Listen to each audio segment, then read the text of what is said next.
Today I'm going to be explaining why I'm not a KJV onlyist. Now, let me clarify something quickly. I am not talking about whether or not the King James is the best translation, or whether that's your favorite. You know, if you prefer that, and that's the only one you want to use, that's fine.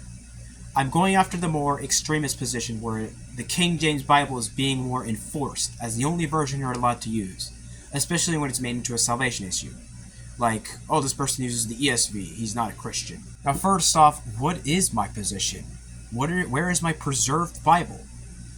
Well, I believe that the Bible is preserved within the manuscript tradition we have of the Old and New Testament. Within all those manuscripts, we have the Bible. Do we have to figure out what the original reading is sometimes? Of course. Does that mean that the Bible is lost? No. I'm just acknowledging that there are variants, there are differences, but we can determine which one is which. Whether the King James is most accurate, I still have to read up more on that. But what I do know is that it's not a salvation issue that should be made where if you don't use the KJV, you're going to hell or something like that.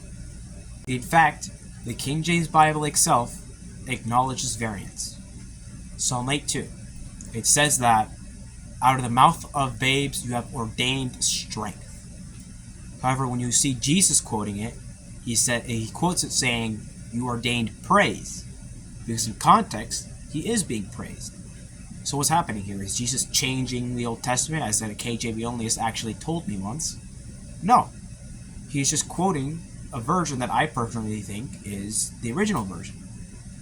That out of the mouth of babes you have ordained praise. Now, there's a lot more examples of this. In fact, there are times where even the KJV seems very contradictory when it's quoting it. Like when it says he gave gifts to men in Ephesians 4:8, in Psalm 68:18, it says he received gifts. So which one is it? That's not a corruption, that's not a contradiction, that is just manuscript. Now remember, the King James, the New Testament is translated from the Textus Receptus, whereas the Old Testament, if I'm not mistaken, it's from the Masoretic text. And the Textus Receptus and Masoretic text don't always agree on the Old Testament, so that's why you have differences like that. It's not a contradiction. It's just how the KJV is translated, which I don't really have a problem with. So that's one major stumbling block I have that prevents me from being a KJV onlyist, the acknowledgement of variance within the KJV itself. The other issue is the circular argument that comes, and I think it's inevitable in KJV onlyism. So I need a justification for the KJV being the standard. So for example, when I get asked, where is your preserved Bible? Well, hold on. Why is the KJV the standard there? Why is it preserved? Is there any reason for it? I can't just accept it just because you say it's preserved. So what's your reasoning? What's your reasoning that it's superior than the other versions in its preservation? And is it fully preserved? It's even more of a circular argument when you start comparing the KJV to the other versions. So for example, they might quote a verse that's different in other versions. So you see, look at how different they are, but the KJV is perfect. Wait, hold on. Because some of these versions agree with the KJV. So which one is wrong and why? Why is the KJV the standard here? And why are the other versions corrupt? Why is it the standard? The best answer I heard was from Steven Anderson. Quote, the KJV is a standard because it's a standard. And he goes on and on like, well, why is it the standard? Who says that's the standard? He says it's perfectly logical to ask, this is on page 27, why should I use it as the standard by which I am to test all others? You know why the King James is the standard? Because it's the standard. Now, I did a video in the past explaining why I'm not an easy believist or free grace theologian. And setting aside those arguments in the video, actually not setting aside because I'm making a point about one of them. I think I mentioned the issue of works and how these guys will sort of make works a priority without realizing it. I think I did. I don't remember. But that's literally applying here because 99.99% out of 100% of times, this KJV onlyist will be a free grace. They'll be free grace or easy believist. With that being said, KJV onlyism in the extreme position I'm addressing here and free grace theology do not go hand in hand. They are completely contradictory positions. You cannot say that works do not matter, and at the same time saying you must use the KJV only Bible. Those are two contradictory positions. That's a major stumbling block. Not really for converting to KJV onlyism, but just something that I'm like, just an argument against, like people that hold that kind of position. Now, sometimes modern versions don't have differences just because of manuscripts. For example, in Hosea 11:12, what was it, Judah? I think it was Judah.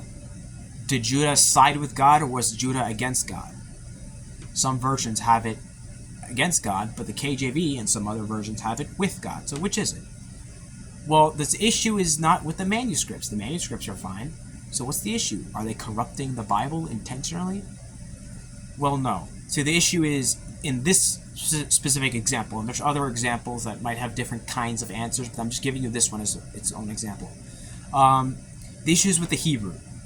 The Hebrew is a little funky. It's a little weird to translate in that verse, because the preposition for with God can mean against God also.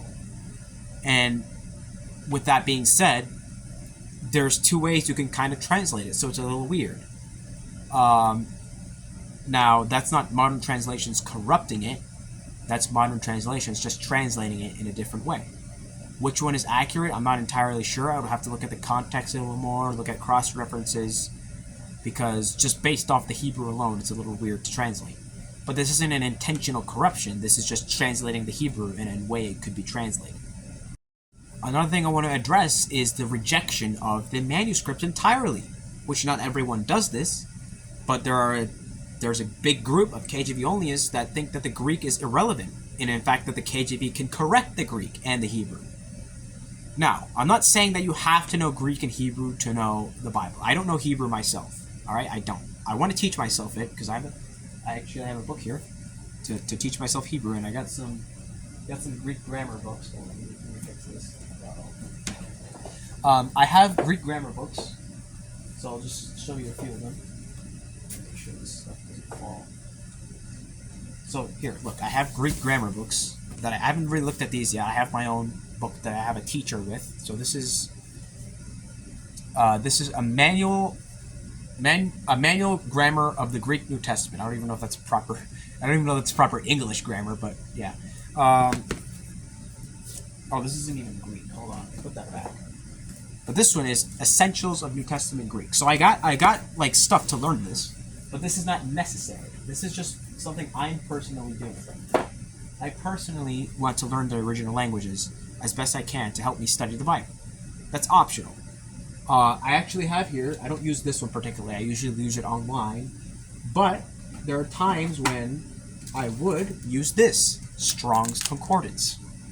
And this is with... Okay. Technical difficulties. So Strong's Concordance actually defines these words for you. So you don't necessarily need to memorize all these words. You don't need to know and speak Greek and Hebrew. It's just a very helpful way to understand the Bible, and it really does help me a lot of times. Like some verses I struggle with, if I look at the Hebrew or the Greek, I actually get more understanding. Is it necessary for understanding the Bible? I would say no, but I think it would be very helpful.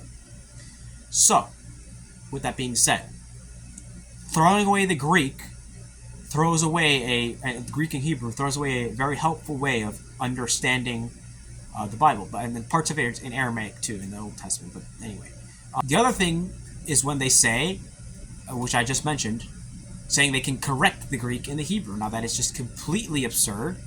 The King James comes from the Greek and Hebrew. Like, you cannot correct the original thing that it's translated from. That just doesn't work. If I translate, unless you're talking about like the original reading, maybe like certain manuscripts, but the entirety of the Hebrew and Greek corrected from the King James Bible in 1611 English, absolutely not. No, especially the Textus Receptus. Of course they wouldn't correct it. That's exactly where it comes from. That is literally where it comes from. So could the KJV maybe correct a few manuscripts? Of course. I think there are some manuscripts that actually get John 1:1 wrong. They have hotheos instead of theos without the definite article. There's like 2 manuscripts, I think, that do that. And in that case, yes, the KJV does correct those, because those are flawed manuscripts that come later.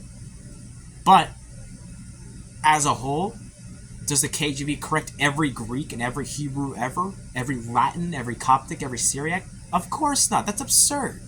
And it's a position I'm never going to take, even if I do think that the KJV is the best version. Now, the last thing I want to cover is actually a case of blasphemy I saw. It was on Discord. I don't have the screenshot anymore, otherwise I would have put it on the screen. I should have saved it. Or maybe I'll try to find it somewhere. Maybe someone has it. But literally, and I kid you not, this is exactly what they said. There were 2 KJV onlyists on Discord that said that the King James Bible is greater than God himself.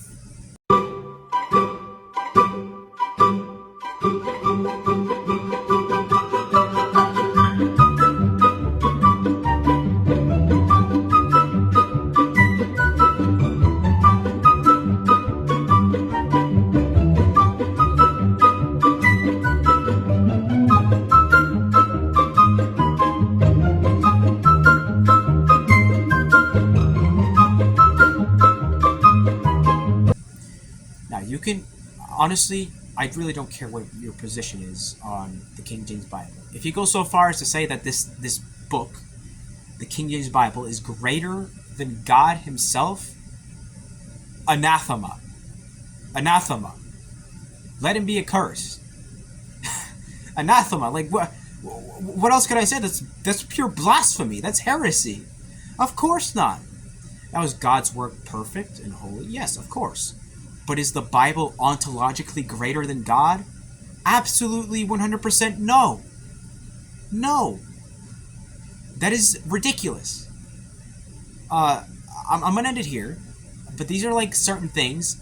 Some of them don't apply to every KJV onlyist, but some of them do. And again, I don't mind if you think that the KJV is the best version, that's the only one you want to use, that's fine. If you want to do that, more power to you. But when it comes to this extremist position, I absolutely reject it and will oppose it, because I think it makes a lot of dangerous errors that are just negatively affecting Christians.